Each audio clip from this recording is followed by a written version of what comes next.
Chapter V. The Enchanted Violin. Christine Daaé, owing to intrigues to which I will return later, did not immediately continue her triumph at the opera. After the famous gala night she sang once at the Duchess de Zurich's, but this was the last occasion on which she was heard in private. She refused, without plausible excuse, to appear at a charity concert to which she had promised her assistance. She acted throughout as though she were no longer the mistress of her own destiny, and as though she feared a fresh triumph. She knew that the Vicomte de Chagny, to please his brother, had done his best on her behalf with Monsieur Richard, and she wrote to thank him and also to ask him to cease speaking in her favor. Her reason for this curious attitude was never known. Some pretended that it was due to overweening pride, others spoke of her heavenly modesty. But people on the stage are not so modest as all that, and I think that I shall not be far from the truth if I ascribe her action simply to fear. Yes, I believe that Christine Daaé was frightened by what had happened to her. I have a letter of Christine's, it forms part of the Persian's collection, relating to this period, which suggests a feeling of absolute dismay. "I don't know myself when I sing," writes the poor child. She showed herself nowhere, and the Vicomte de Chagny tried in vain to meet her. He wrote to her, asking to call upon her, but despaired of receiving a reply when one morning she sent him the following note: "Monsieur, I have not forgotten the little boy who went into the sea to rescue my scarf. I feel that I must write to you today, when I am going to Pyros in fulfilment of a sacred duty. Tomorrow is the anniversary of the death of my poor father, whom you knew and who was very fond of you. He is buried there with his violin in the graveyard of the little church, at the bottom of the slope where we used to play as children, beside the road where, when we were a little bigger, we said good-bye for the last time." The Vicomte de Chagny hurriedly consulted a railway guide, dressed as quickly as he could, wrote a few lines for his valet to take to his brother, and jumped into a cab which brought him to the Gare Place, just in time to miss the morning train. He spent a dismal day in town, and did not recover his spirits until the evening, when he was seated in his compartment in the Brittany express. He read Christine's note over and over again, smelling its perfume, recalling the sweet pictures of his childhood, and spent the rest of that tedious night journey in feverish dreams that began and ended with Christine Daaé. Day was breaking when he alighted at Lannion. He hurried to the diligence for Perros-Guirec. He was the only passenger. He questioned the driver, and learned that on the evening of the previous day a young lady who looked like a Parisian had gone to Perros and put up at the inn known as the Setting Sun. The nearer he drew to her, the more fondly he remembered the story of the little Swedish singer. Most of the details are still unknown to the public. There was once, in a little market town not far from Uppsala, a peasant who lived there with his family, digging the earth during the week and singing in the choir on Sundays. This peasant had a little daughter to whom he taught the musical alphabet before she knew how to read. Daaé's father was a great musician, perhaps without knowing it. Not a fiddler throughout the length and breadth of Scandinavia played as he did. His reputation was widespread, and he was always invited to set the couples dancing at weddings and other festivals. His wife died when Christine was entering upon her 6th year. Then the father, who cared only for his daughter and his music, sold his patch of ground and went to Uppsala in search of fame and fortune. He found nothing but poverty. He returned to the country, wandering from fair to fair, strumming his Scandinavian melodies, while his child, who never left his side, listened to him in ecstasy or sang to his playing. One day, at Ljungby Fair, Professor Valerius heard them, and took them to Gothenburg. He maintained that the father was the first violinist in the world, and that the daughter had the making of a great artist. Her education and instruction were provided for. She made rapid progress and charmed everybody with her prettiness, her grace of manner, and her genuine eagerness to please. When Valerius and his wife went to settle in France, they took Daaé and Christine with them. Mamma Valerius treated Christine as her daughter. As for Daaé, he began to pine away with homesickness. He never went out of doors in Paris, but lived in a sort of dream which he kept up with his violin. For hours at a time he remained locked up in his bedroom with his daughter, fiddling and singing very, very softly. Sometimes Mamma Valerius would come and listen behind the door, wipe away a tear, and go downstairs again on tiptoe, sighing for her Scandinavian skies. Daaé seemed not to recover his strength until the summer, when the whole family went to stay at Pirosgurig, in a far-away corner of Brittany, where the sea was of the same color as in his own country. Often he would play his saddest tunes on the beach, and pretend that the sea stopped its roaring to listen to them. And then he induced Mamma Valerius to indulge a queer whim of his. At the time of the pardons or Breton pilgrimages, the village festival and dances, he went off with his fiddle as in the old days, and was allowed to take his daughter with him for a week. They gave the smallest hamlets music to last them for a year, and slept at night in a barn, refusing a bed at the inn, lying close together on the straw, as when they were so poor in Sweden. At the same time they were very neatly dressed, made no collection, refused the halfpence offered them, and the people around could not understand the conduct of this rustic fiddler, who tramped the roads with that pretty child who sang like an angel from heaven. They followed them from village to village. One day a little boy, who was out with his governess, made her take a longer walk than he intended, for he could not tear himself from the little girl whose pure, sweet voice seemed to bind him to her. They came to the shore of an inlet which is still called Tristrau, but which now, I believe, harbors a casino or something of the sort. At that time there was nothing but sky and sea and a stretch of golden beach. Only there was also a high wind which blew Christine's scarf out to sea. Christine gave a cry and put out her arms, but the scarf was already far on the waves.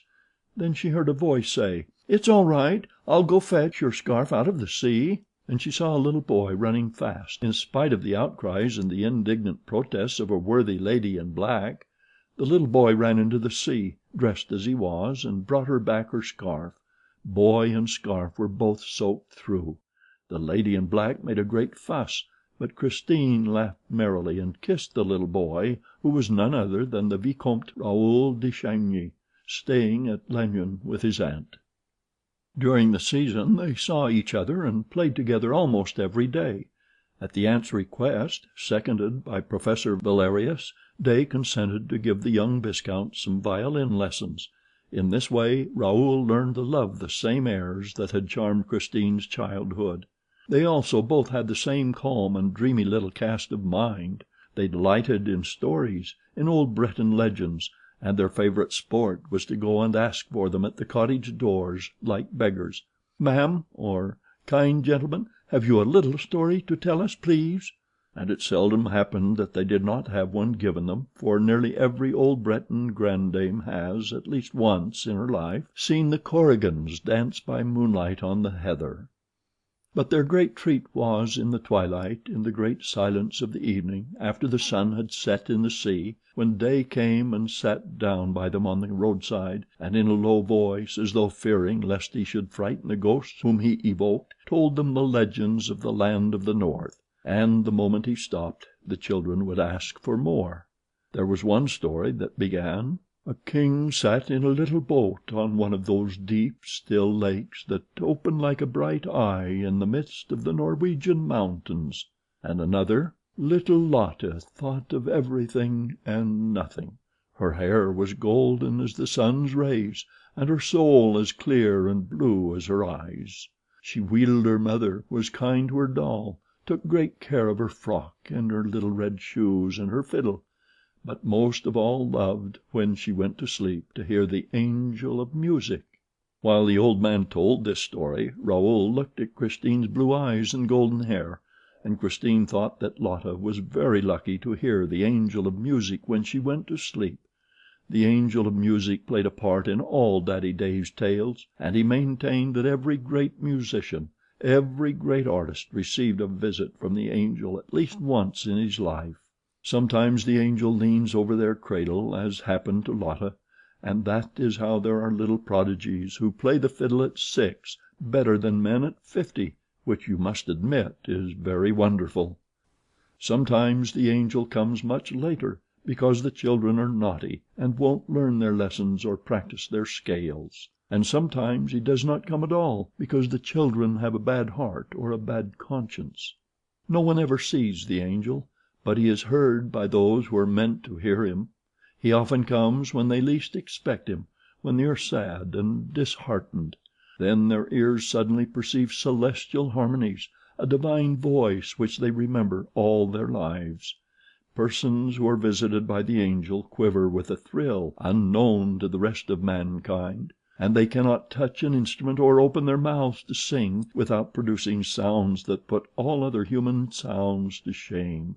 Then people who do not know that the angel has visited those persons say that they have genius. Little Christine asked her father if he had heard the angel of music, but Daddy Day shook his head sadly, and then his eyes lit up as he said, "You will hear him one day, my child. When I am in heaven I will send him to you." Daddy was beginning to cough at that time. 3 years later Raoul and Christine met again at Piros. Professor Valerius was dead, but his widow remained in France with Daddy Day and his daughter, who continued to play the violin and sing, wrapping in their dream of harmony their kind patroness, who seemed henceforth to live on music alone. The young man, as he now was, had come to Piros on the chance of finding them, and went straight to the house in which they used to stay. He first saw the old man, and then Christine entered, carrying the tea tray. She flushed at the sight of Raoul, who went up to her and kissed her. She asked him a few questions, performed her duties as hostess prettily, took up the tray again, and left the room. Then she ran into the garden and took refuge on a bench, a prey to feelings that stirred her young heart for the first time. Raoul followed her, and they talked till the evening, very shyly. They were quite changed, cautious as two diplomatists, and told each other things that had nothing to do with their budding sentiments. When they took leave of each other by the roadside, Raoul, pressing a kiss on Christine's trembling hand, said, "Mademoiselle, I shall never forget you," and he went away regretting his words, for he knew that Christine could not be the wife of the Vicomte de Chagny. As for Christine, she tried not to think of him, and devoted herself wholly to her art. She made wonderful progress, and those who heard her prophesied that she would be the greatest singer in the world. Meanwhile the father died, and suddenly she seemed to have lost with him her voice, her soul, and her genius. She retained just, but only just, enough of this to enter the conservatoire, where she did not distinguish herself at all, attending the classes without enthusiasm, and taking a prize only to please old Mamma Valerius, with whom she continued to live. The first time that Raoul saw Christine at the opera, he was charmed by the girl's beauty and by the sweet images of the past which it evoked, but was rather surprised at the negative side of her art. He returned to listen to her. He followed her in the wings. He waited for her behind a Jacob's ladder. He tried to attract her attention. More than once he walked after her to the door of her box, but she did not see him. She seemed, for that matter, to see nobody. She was all indifference. Raoul suffered, for she was very beautiful, and he was shy and dared not confess his love, even to himself. And then came the lightning flash of the gala performance.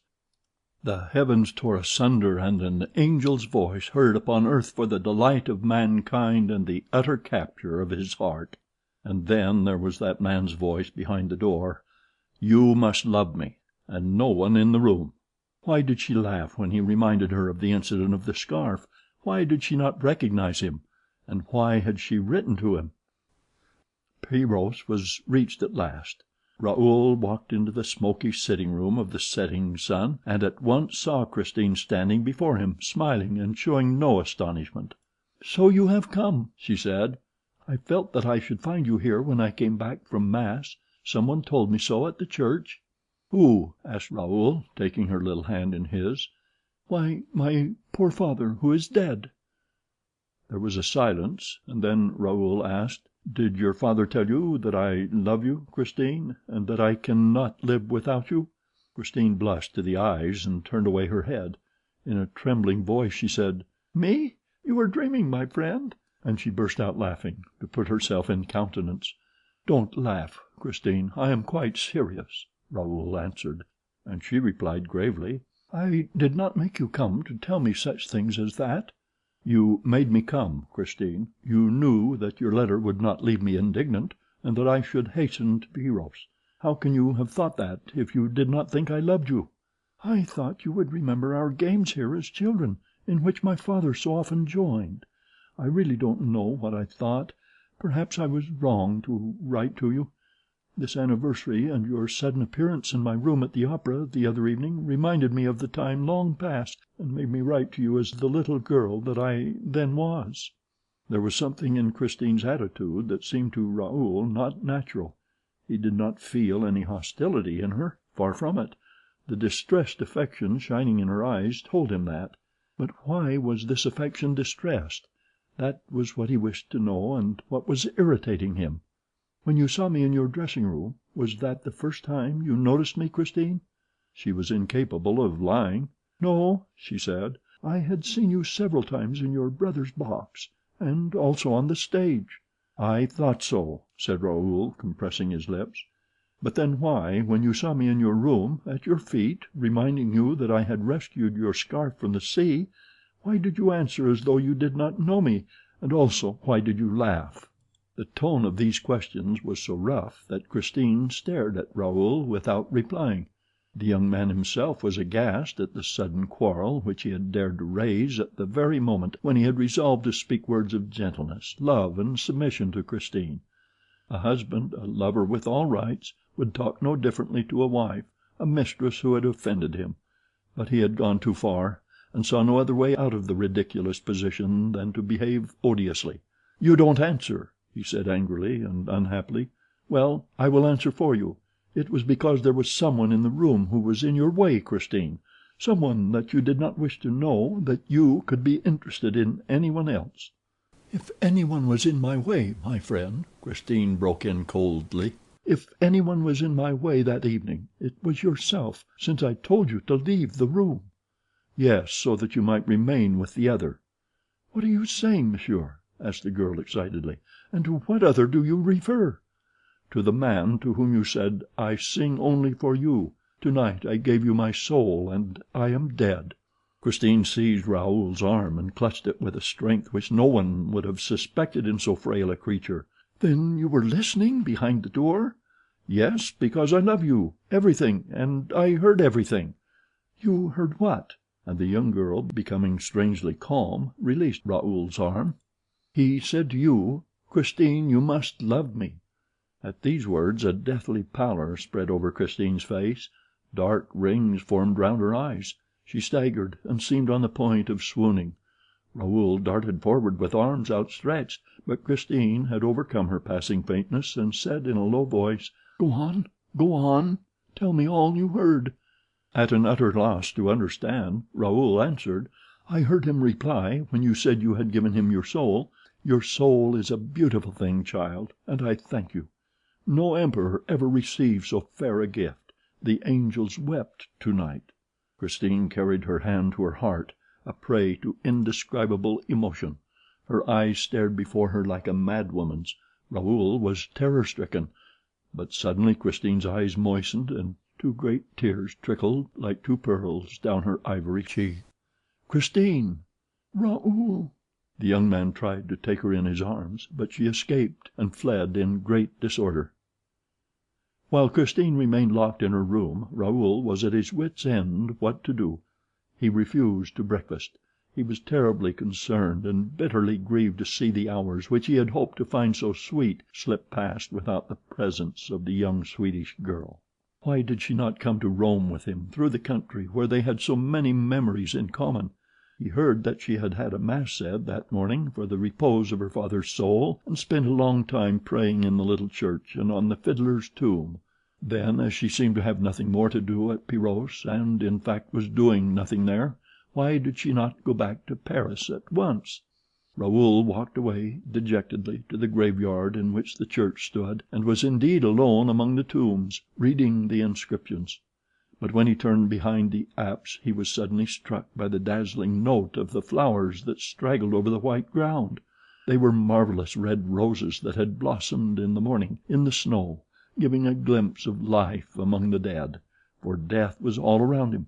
It also, like the flowers, issued from the ground, which had flung back a number of its corpses.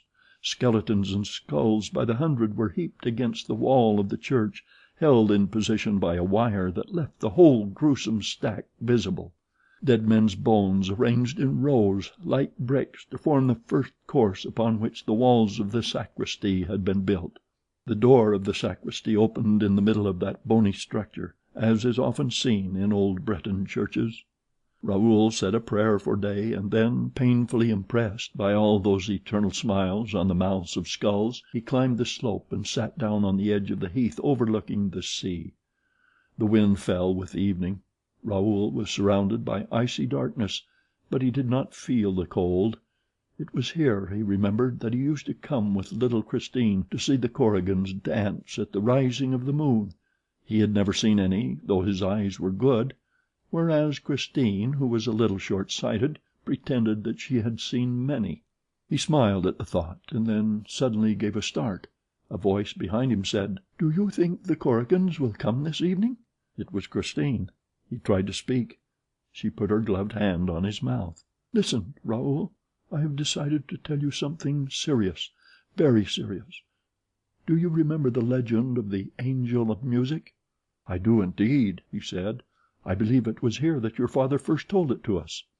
"And it was here that he said, 'When I am in heaven, my child, I will send him to you.' Well, Raoul, my father is in heaven, and I have been visited by the Angel of Music." "I have no doubt of it," replied the young man gravely, for it seemed to him that his friend, in obedience to a pious thought, was connecting the memory of her father with the brilliancy of her last triumph. Christine appeared astonished at the Vicomte de Chagny's coolness. "How do you understand it?" she asked, bringing her pale face so close to his that he might have thought that Christine was going to give him a kiss, but she only wanted to read his eyes in spite of the dark. "I understand," he said, "that no human being can sing as you sang the other evening without the intervention of some miracle. No professor on earth can teach you such accents as those. You have heard the Angel of Music, Christine?" "Yes," she said solemnly, "in my dressing room. That is where he comes to give me my lessons daily." "In your dressing room?" he echoed stupidly. "Yes, that is where I have heard him, and I have not been the only one to hear him." "Who else heard him, Christine?" "You, my friend." "I heard the Angel of Music?" "Yes. The other evening it was he who was talking when you were listening behind the door. It was he who said, 'You must love me,' but I then thought that I was the only one to hear his voice. Imagine my astonishment when you told me this morning that you could hear him too." Raoul burst out laughing. The first rays of the moon came and shrouded the two young people in their light. Christine turned on Raoul with a hostile air. Her eyes, usually so gentle, flashed fire. "What are you laughing at? You think you heard a man's voice, I suppose?" "Well," replied the young man, whose ideas began to grow confused in the face of Christine's determined attitude. "It's you, Raoul, who say that. You, an old playfellow of my own, a friend of my father's, but you have changed since those days. What are you thinking of? I am an honest girl, Monsieur le Vicomte de Chagny, and I don't lock myself up in my dressing room with men's voices. If you had opened the door you would have seen that there was nobody in the room." "That's true. I did open the door when you were gone, and I found no one in the room." "So you see—" "Well?" The Viscount summoned up all his courage. "Well, Christine, I think that somebody is making game of you." She gave a cry and ran away. He ran after her, but in a tone of fierce anger she called out, "Leave me! Leave me!" and she disappeared. Raoul returned to the inn feeling very weary, very low-spirited, and very sad. He was told that Christine had gone to her bedroom, saying that she would not be down to dinner. Raoul dined alone, in a very gloomy mood. Then he went to his room and tried to read, went to bed and tried to sleep. There was no sound in the next room. The hours passed slowly. It was about 11:30 when he distinctly heard someone moving, with a light, stealthy step, in the room next to his. Then Christine had not gone to bed. Without troubling for a reason, Raoul dressed, taking care not to make a sound, and waited. Waited for what? How could he tell? But his heart thumped in his chest when he heard Christine's door turn slowly on its hinges. Where could she be going at this hour, when everyone was fast asleep at Pyros? Softly opening the door, he saw Christine's white form in the moonlight, slipping along the passage. She went down the stairs, and he leaned over the baluster above her. Suddenly he heard two voices in rapid conversation. He caught one sentence. "Don't lose the key." It was the landlady's voice. The door facing the sea was opened and locked again. Then all was still. Raoul ran back to his room and threw back the window. Christine's white form stood on the deserted quay. The first floor of the Setting Sun was at no great height, and a tree growing against the wall held out its branches to Raoul's impatient arms and enabled him to climb down unknown to the landlady. Her amazement, therefore, was all the greater when, the next morning, the young man was brought back to her half frozen, more dead than alive, and when she learned that he had been found stretched at full length on the steps of the high altar of the little church. She ran at once to tell Christine, who hurried down, and with the help of the landlady did her best to revive him. He soon opened his eyes, and was not long in recovering when he saw his friend's charming face leaning over him. A few weeks later, when the tragedy at the opera compelled the intervention of the public prosecutor, Monsieur Mifroid, the commissary of police, examined the Vicomte de Chagny touching the events of the night at Pyros. I quote the questions and answers as given in the official report, pages 150 and following. Question: Did Mademoiselle Daaé not see you come down from your room by the curious road which you selected? Raoul: No, monsieur, no, although when walking behind her I took no pains to deaden the sound of my footsteps. In fact, I was anxious that she should turn round and see me. I realized that I had no excuse for following her, and that this way of spying on her was unworthy of me. But she seemed not to hear me, and acted exactly as though I were not there. She quietly left the quay, and then suddenly walked quickly up the road. The church clock had struck 11:45, and I thought that this must have been her hurry, for she began almost to run, and continued hastening until she came to the church. Question: Was the gate open? Raoul: Yes, monsieur, and this surprised me, but did not seem to surprise Mademoiselle Daaé. Question: Was there no one in the churchyard? Raoul: I did not see anyone, and if there had been I must have seen him. The moon was shining on the snow and made the night quite light. Question: Was it possible for anyone to hide behind the tombstones? Raoul: No, monsieur. They were quite small, poor tombstones, partly hidden under the snow, with their crosses just above the level of the ground. The only shadows were those of the crosses and ourselves. The church stood out quite brightly. I never saw so clear a night. It was very fine and very cold, and one could see everything. Question: Are you at all superstitious? Raoul: No, monsieur. I am a practicing Catholic. Question: In what condition of mind were you? Raoul: Very healthy and peaceful, I assure you. Mademoiselle Daaé's curious action in going out at that hour had worried me at first, but as soon as I saw her go to the churchyard I thought that she meant to fulfill some pious duty on her father's grave, and I considered this so natural that I recovered all my calmness. I was only surprised that she had not heard me walking behind her, for my footsteps were quite audible on the hard snow, but she must have taken up with her intentions, and I resolved not to disturb her. She knelt down by her father's grave, made the sign of the cross, and began to pray. At that moment it struck midnight.